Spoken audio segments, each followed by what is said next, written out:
Sa ngalan ng Ama at ng Anak at ng Espiritu Santo. Amen. Ang anghel ng Panginoon ay nagbalita kay Santa Maria. At siya'y naglihila lang ng Espiritu Santo. Aba, Ginoong Maria, napupuno ka ng grasya, ang Panginoon Diyos ay sumasayo. Bukod kang pinagpala sa babaeng lahat, at pinagpala naman ang iyong anak na si Jesus. Santa Maria, Ina ng Diyos, ipanalangin mo kaming makasalanan, ngayon at kung kami mamamatay. Amen. Narito ang alipin ng Panginoon. Maganap nawa sa akin ayon sa wika mo.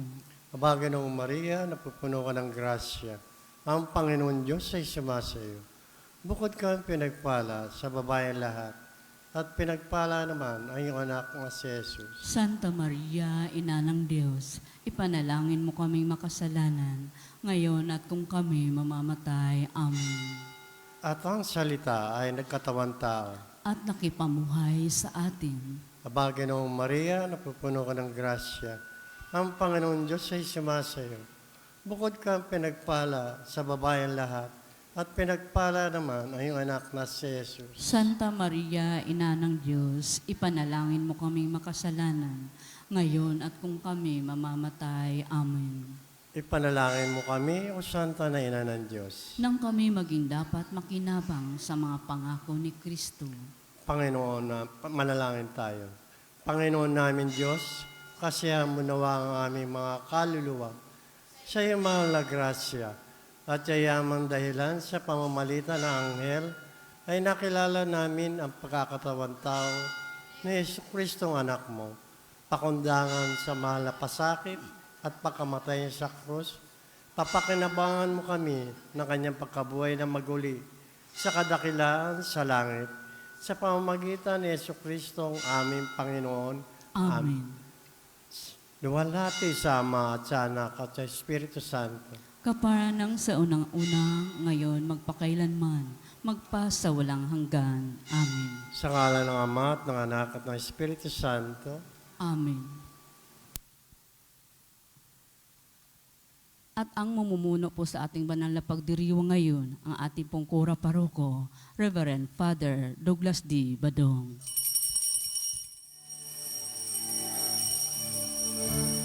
Purihin ang Panginoon, umawit ng kagalakan, at tugtugin ang gitara at ang kaaya-ayang lira. Ipaninyo ang trumpeta sa ating pagkabagabag.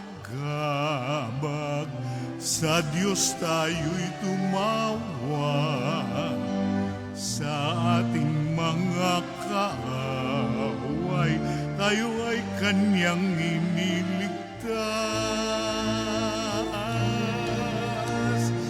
Purihin ang Panginoon, umawit ng kagalakan, at tugtugin ang gitara at ang kaaya-ayang lira. Ipaninyo ang trumpeta, ipan ng trumpeta.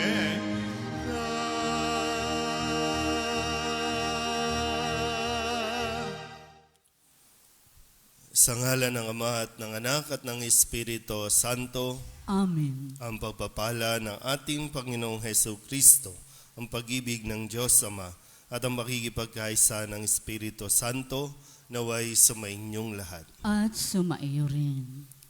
Mga kapatid, inipon tayo bilang mga kaanib na angkan ng Diyos, kaya dumulog tayo sa maawaing Panginoong napapatawad ng lubos. Sinugong tagapagpagaling sa mga nagsisisi, Panginoon, kaawaan mo kami. Panginoon, kaawaan mo kami. Dumating na tagapaganyayang mga makasalanay magsisi, Kristo, kaawaan mo kami. Kristo, kaawaan mo kami. Nakaluklok ka sa kanan ng Diyos Ama para ipamagitan kami. Panginoon, kaawaan mo kami. Panginoon, kaawaan mo kami. Kaawaan tayo ng makapangyarihang Diyos. Patawarin tayo sa ating mga kasalanan at patnubayan tayo sa buhay na walang hanggan. Amen. Manalangin tayo. Ama naming makapangyarihan, maisaloob nawa naming palagian ang mga galing sa Espiritu ng kabanalan upang sa salita at gawa ay aming magampanan ang lahat ng iyong mga kinalulugdan sa pamamagitan ni Jesucristo kasama ng Espiritu Santo magpasawalang hanggan. Amen. Magsiupo na po ang lahat.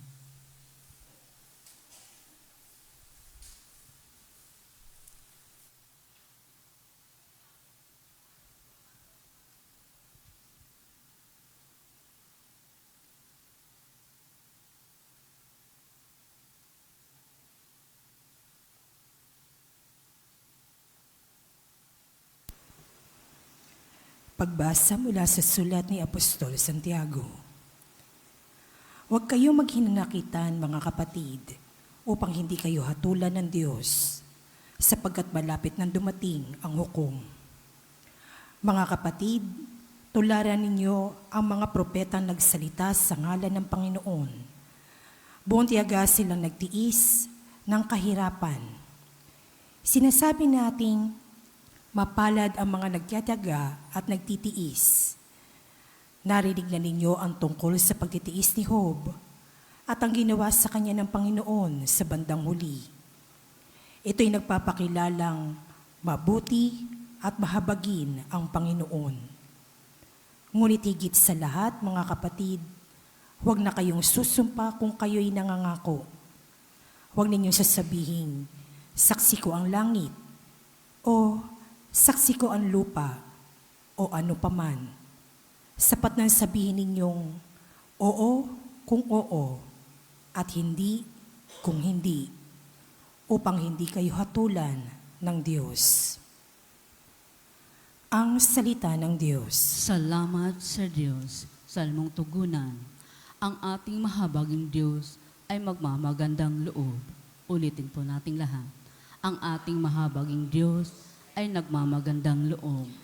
Panginooy papurihan, purihin mo kaluluwa.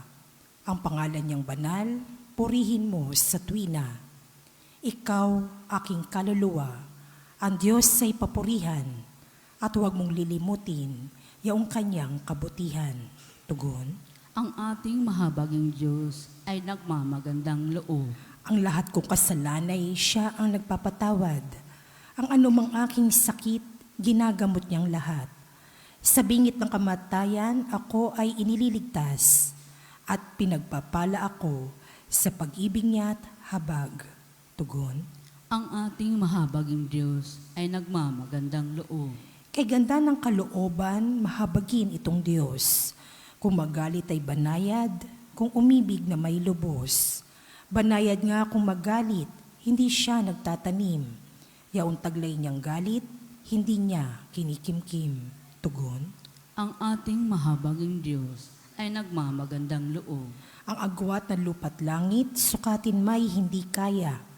Gayon ang pag-ibig ng Diyos sa may takot sa Kanya. Ang silangan at kanluran kung gaano ang distansya. Gayong-gayon ang pagtingin sa sinumang nagkasala. Tugon. Ang ating mahabaging Diyos ay nagmamagandang loob. Magsitayo na po ang lahat.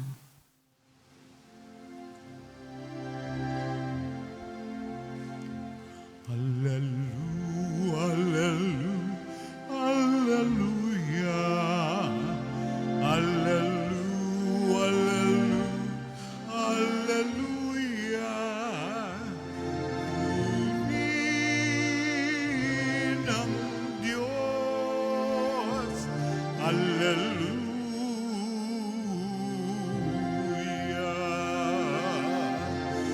Purihin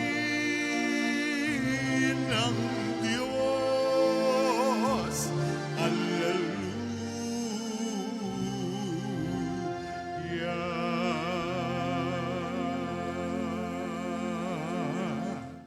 Sumainyo ang Panginoon. At sumaiyo rin. Ang mabuting balita ng Panginoon ayon kay San Marcos. Papuri sa iyo, Panginoon.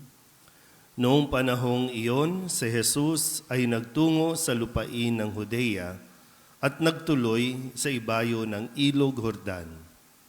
Muli siyang pinagkalipumpunan ng mga tao at tulad ng dati, nagturo sa kanila. May mga pariseyong lumapit kay Jesus. Ibig nilang masilo siya, kaya't kanilang tinanong, "Naayon ba sa kautusan na hiwalayan ng lalaki ang kanyang asawa?" Tugon niya, "Ano ang utos sa inyo ni Moises?" Sumagot naman sila, "Ipinahintulot ni Moises na hiwalayan ng lalaki ang kanyang asawa matapos bigyan ng kasulatan sa paghihiwalay." Ngunit sinabi ni Jesus, "Dahil sa katigasan ng inyong ulo, kaya niya inilagda ang utos na ito. Subalit sa pasimula pa, nang likain ng Diyos ang sanlibutan, nilalang niya silang lalaki at babae. Dahil dito'y iiwan ng lalaki ang kanyang ama at ina, at magsasama sila ng kanyang asawa, at sila'y magiging isa. Kaya't hindi na sila dalawa, kundi isa. Ang pinagsama ng Diyos ay huwag paghiwalayin ng tao." Pagdating sa bahay, ang mga alagad naman ang nagtanong kay Jesus tungkol sa bagay na ito. Sinabi niya sa kanila, "Ang sino mang lalaking humiwalay sa kanyang asawa at mag-asawa sa iba ay gumagawa ng masama sa kanyang asawa. Siya'y nangangalo niya. At ang babaeng humiwalay sa kanyang asawa at mag-asawa sa iba ay nangangalo niya rin." Ang mabuting balita ng Panginoon. Pinupuri ka namin, Panginoong Hesukristo. Isang magandang umaga po sa inyong lahat. Ngayon po ay Biyernes, ay kapitong linggo sa karaniwang panahon. At sa usapin natin ngayon, di ko alam kung ilan po sa inyo ang parang natutuwa din, no? Katoliko pero natutuwa at sang-ayon sa sumusulong na batas na tinatawag na absolute divorce. Dati divorce lang. Ngayon mayroon pang absolute divorce.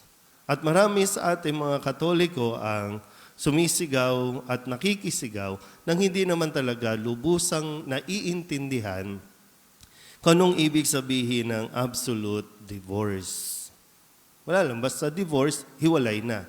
Pwede nang hiwalay. At kapag hiwalay na, ang nasa isipan nila, pwede na ulit mag-asawa. Pwede na nga ba talaga?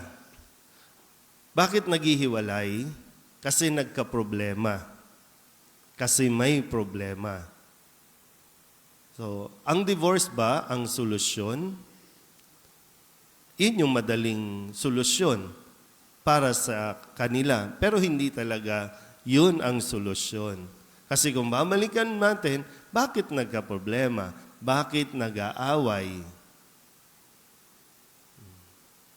Babalikan natin yung sa unang pagbasa, hindi tumupad sa pangako. Nagsinungaling sa umpisa pa lang.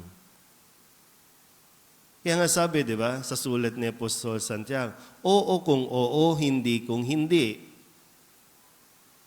Oo ba talaga? Kung maalala niyo po, no, karamihan sa mga gusto ng divorce ngayon, ito yung mga nagpakasal ng napakagrande.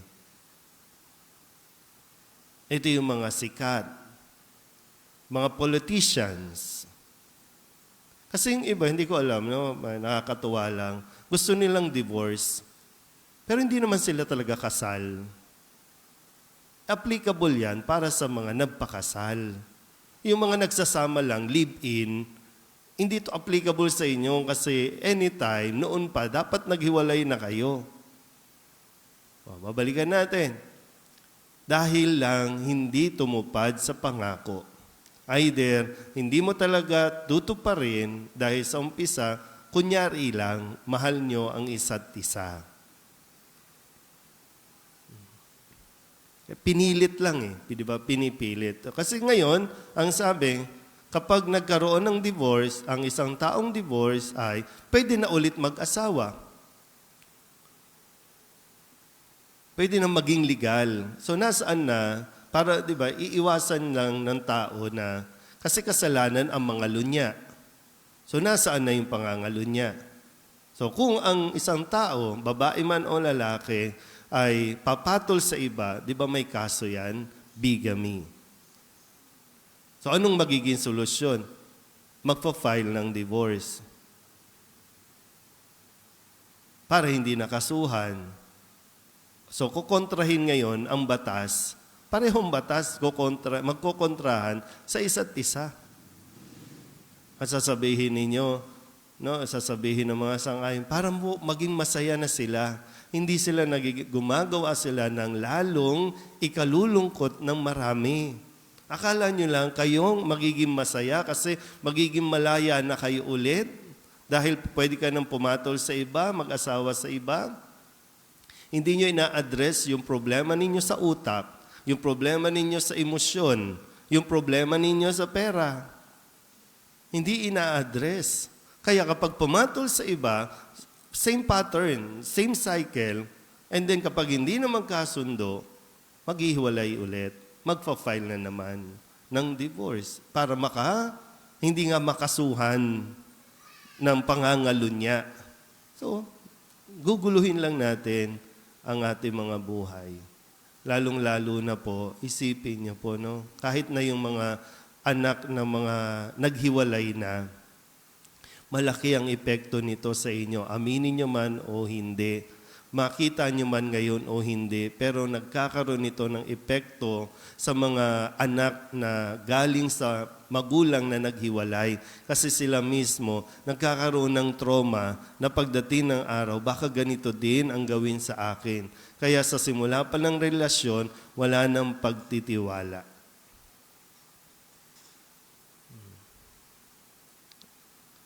Ano ba? Kaya kung hindi ka talaga capable na mag-asawa, huwag kang magpakasal. Sa mga babae, suriin ninyong mabuti. Ano ba ang utak ng lalaking yan? Sigurado ka ba talaga? Ano nang gagawin natin? Hintayin nyo na lang. Kasi may katapusan naman yung pag-aasawa, di ba? Pag namatay ng isa sa inyo, tapos na, pwede ka na ulit mag-asawa. Huwag nyo lang papatayin. Kasi ibang kaso yun, di ba? Ibang kaso yun. Till death do us part nga, di ba? Hanggang kamatayan lang. Pag namatay na, wala na. Pwede na ulit. Pero yung sinasabi nga natin, yung dinadahilan na abusive, kasi dapat nakita mo na yan noon eh. Yung mga red flags na yan eh. No, kahit nga babae, war freak, di ba? Kasi mayroong hindi ina-address. Kaya nga, bago kayo magpakasal, dumaan muna kayo sa psychiatrist, psychologist, kung ano ba. Baka mayroong mga itinatago na mga issues na matitrigger kapag nagsama na kayo. Kapag nagsasama kasi, di ba, mga babae, hindi pa yan nagbubunganga.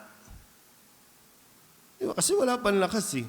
Kaya akala nung lalaki, behave. Pero pag nag-asawa na, sasabihin ng babae, bawal yan, wag mong gagawin, wag ka nang lalabas, wag ka na. So yung lalaki naman, sasabihin, nasasakal ako, maghiwalay na lang tayo. Ano yung minsan sa umpisa pa lang, no? Kahit sa maikling minuto lang natin, no? Kung hindi nyo kayang pag-isahin yung inyong mga ari-arian, huwag na kayong magpakasal. Kasi nga, di ba, magiging isa. Ano man ang iyo, akin. Ano man ang akin, iyo. Isa. Ngayon, hiwalay tayo. Sa iyo ATM mo, sa akin yung ATM ko. Paano pag nagpapakasal, di ba? Ibinibigay ko sa iyo itong yung aras, di ba? Bilang tanda ng aking pagpapahalaga sa iyo. Sabi naman ng babae ay, tinatanggap ko ito, nangangako akong magiging iyong katuwang. Bakit pinauuso natin yung mga prenup? Na ano man yung naipon ko nung ako'y dalaga, akin lang yon. Hindi natin paghahatian. Kung maghihiwalay man tayo, hindi yan kasama. So sa umpisa pa lang, mayroon ng isip na hindi tayo magtatagal. Bakit pa kayo magpapakasal? Tapos ngayon, isisigaw natin, gusto natin diktahan ng Diyos. Pero malinaw naman po sinabi ni Kristo, ang pinagsama ng Diyos, huwag paghiwalayin ng tao. So sino ang nagsama sa inyong dalawa? Ang Diyos ba o yung tao? Pag sinabi kong tao, si Mayor ba ang nagsama sa inyo? Pues maghiwalay kayo. Pero kung ang nagsama sa inyo, ang Diyos, sa sakramento ng kasal, kasalanan natin, kung hahayaan natin, pananagutan natin, kung hahayaan natin na sila ay mapaghiwalay ng tao. Naiintindihan ba kahit papano? Para may maisagot kayo sa mga nagsasabi na seemingly, kawawa naman sila tulungan natin, payagan na natin na maghiwalay. Kawawa naman, malungkot Hayaan mo nang kayo lang yung malungkot.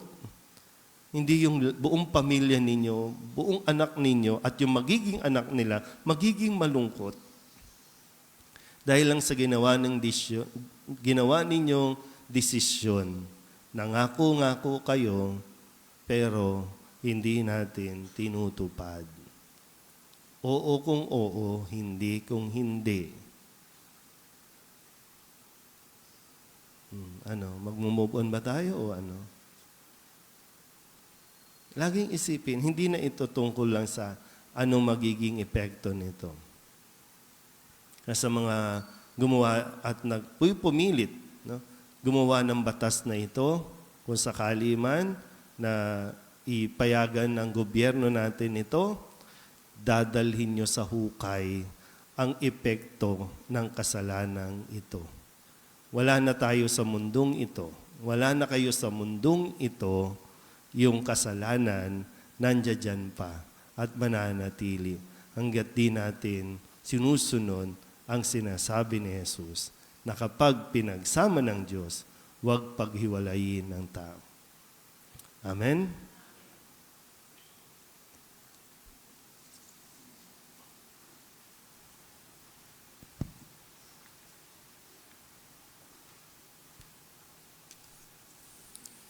Sabay-sabay nating dasalin ngayon ang Oratio Imperata. Ama naming mapagmahal, na lumikha ng sangkalupaan at sanlibutan at ng mga kahangahangang kalikasan na dinadaluyan ng buhay ng iyong mga nilikha.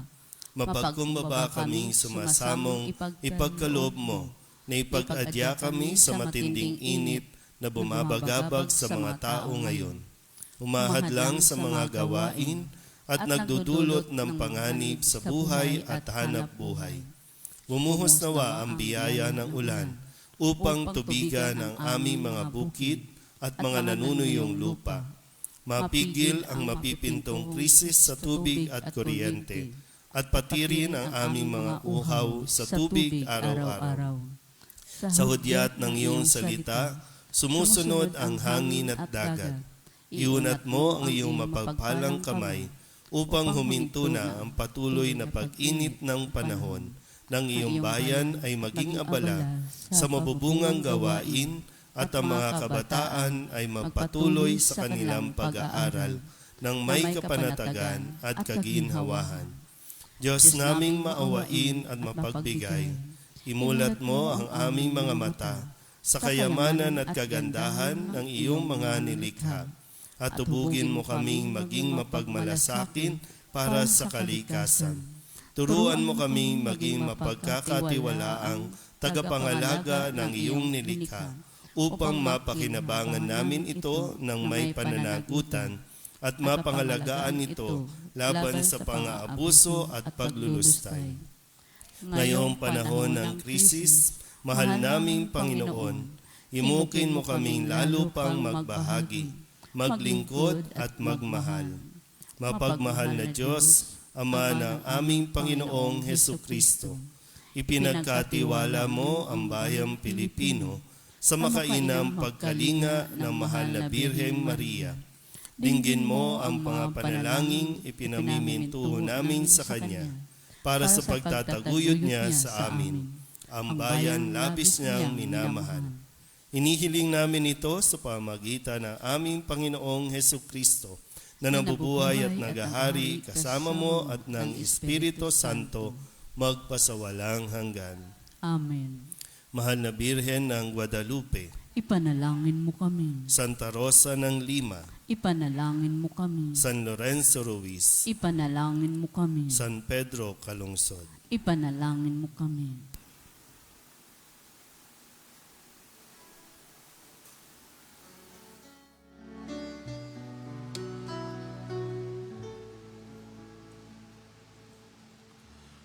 Alay namin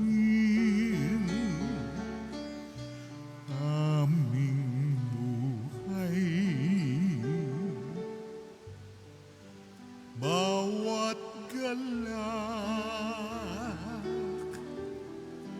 at lumbay, bawat pangarap naming taglay sa palad mo ilalagay.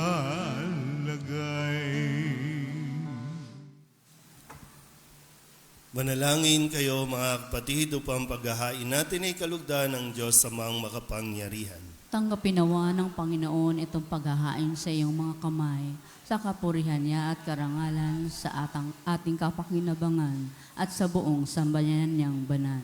Ama naming lumikha, sa pagganap namin ng banal na pagdiriwang upang ikaw ngayoy aming paglingkuran, inihiling naming naway mapakinabangan ang aming inihahain sa iyong karangalan sa pamamagitan ni Jesucristo kasama ng Espiritu Santo magpasawalang hanggan. Amen. Sumainyo ang Panginoon. At sumaiyo rin. Itaas sa Diyos ang inyong puso at diwa. Itinaas na namin sa Panginoon.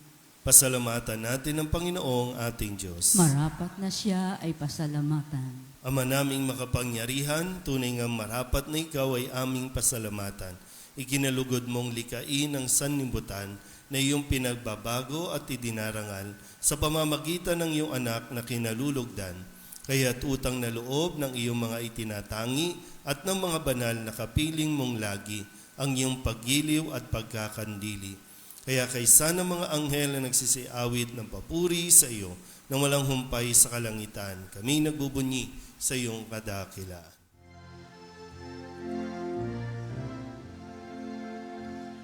Santo, Santo, Santo, Panginoong Diyos na makapangyarihan, napupuno ang langit at lupa ng kalwalhatian mo.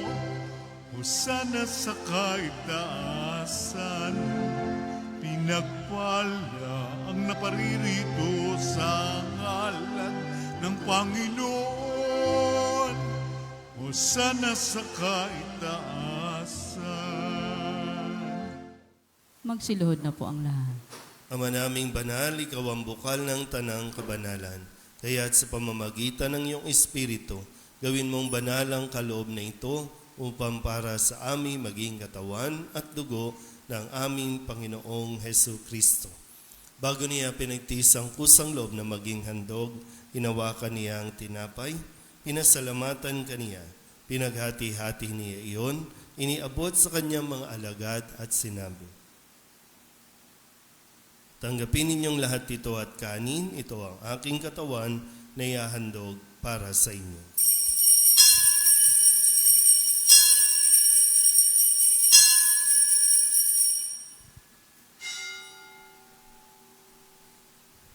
Gayun din naman nang matapos ang hapunan, hinawakan niya ang kalis, muli kaniyang pinasalamatan. Iniabot niya ang kalis sa kanyang mga alagad at sinabi, tanggapin ninyong lahat ito at inumin. Ito ang kalis ng aking dugo ng bago at walang hanggang tipan. Ang aking dugo na ibubuhos para sa inyo at para sa lahat sa ikapagpapatawad ng mga kasalanan. Gawin ninyo ito sa pag-alaala sa akin.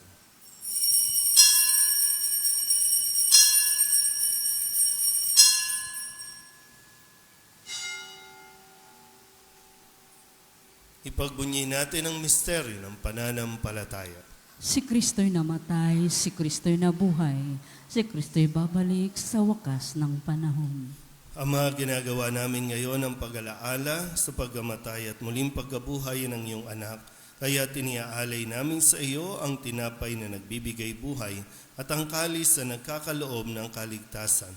Kami nagpapasalamat dahil kami iyong minarapat na tumayo sa harap mo para maglingkod sa iyo. Isinasamo namin kami magsasalo-salo sa katawan at dugo ni Kristo ay mabuklod sa pagkakaisa sa pamamagitan ng Espiritu Santo. Ama, lingapin mo ang iyong simbahang laganap sa buong daigdig.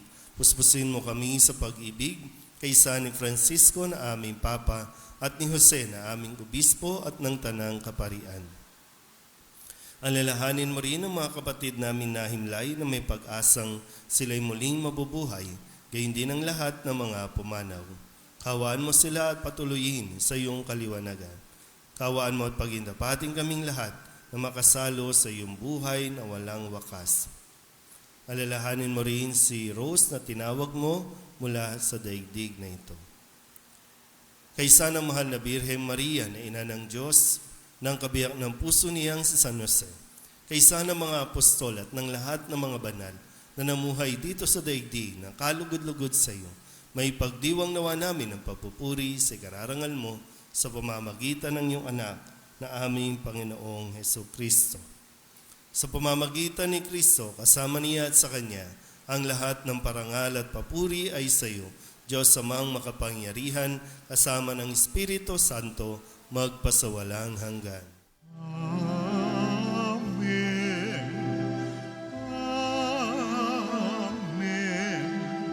Amen. Amen.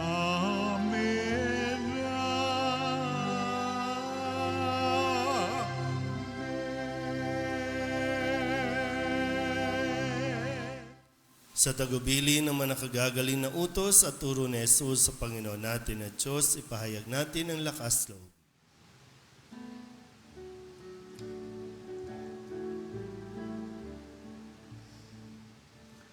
Ama namin, sumasalangit ka,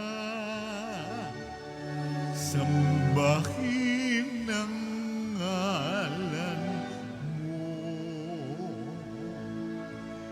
Mapasa amin ang kaharian, sundin ang loob mo dito sa lupa para lang sa langit.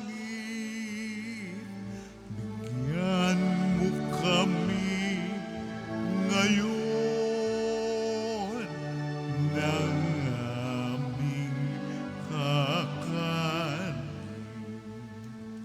Sa araw-araw at patawarin mo kami sa aming mga sala para ng pagpapatawad namin sa nagkakasala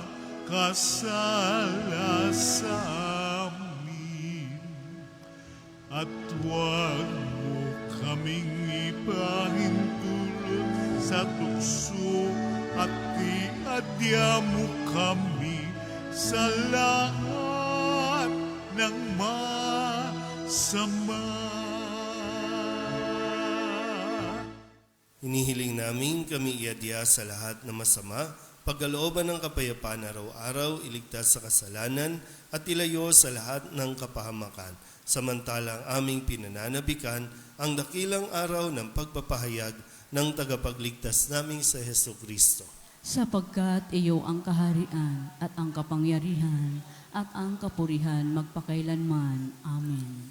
Panginoong Hesukristo, sinabi mo sa iyong mga apostol, kapayapaan ang iniiwan ko sa inyo, ang aking kapayapaan ang binibigay ko sa inyo. Tunghayan mo ang aming pananampalataya at huwag ang aming mga pagkakasala. Pagkalooban mo kami na kapayapaan at pagkakaisa ayon sa iyong kalooban, kasama ng Espiritu Santo, magpasawalang hanggan. Amen. Ang kapayapaan ng Panginoon ay laging sumainyo. at sumaiyo rin. Magbigayan po tayo ng kapayapaan sa isa't isa.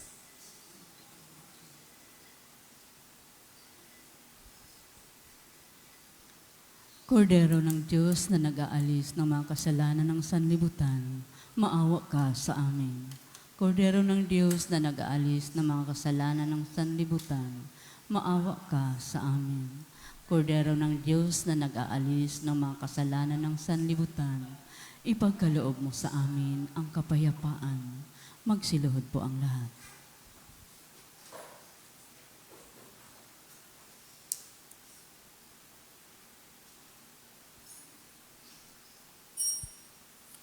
Ito ang kordero ng Diyos. Ito ang nag-aalis ng kasalanan ng sanlibutan. Mapalad ang mga inaanyayahan sa kanyang piging. Panginoon, hindi ako karapat-dapat na magpatuloy sa iyo, ngunit sa isang salita mo lamang ay gagaling na ako. Katawan ni Kristo, Amen.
Magsitayo na po ang lahat.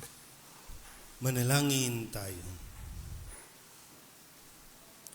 Ama naming mapagmahal, ipagkaloob mo ang aming mapakinabangan ang dulot na kaligtasan ng aming pinagsaluhan bilang sangla ng iyong tiyak na pagsagip sa tanan sa pamamagitan ni Jesucristo kasama ng Espiritu Santo magpasawalang hanggan.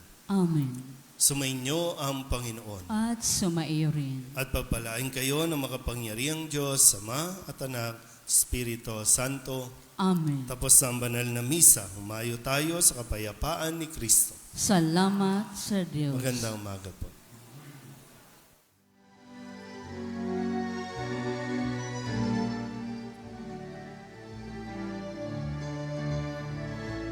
Mayon at ipahayag kanyang pagkalingat habang sa buhay, pag-ibig at katarungan, tanda ng kanyang kaharian. Sa panahong tigang ang lupa, sa panahong ang ani sagana, sa panahon ng digmaan at kaguluhan, sa panahon ng kapayapaan, mayon at ipahayag kanyang pagkalingat habang sa buhay, pag-ibig at katarungan,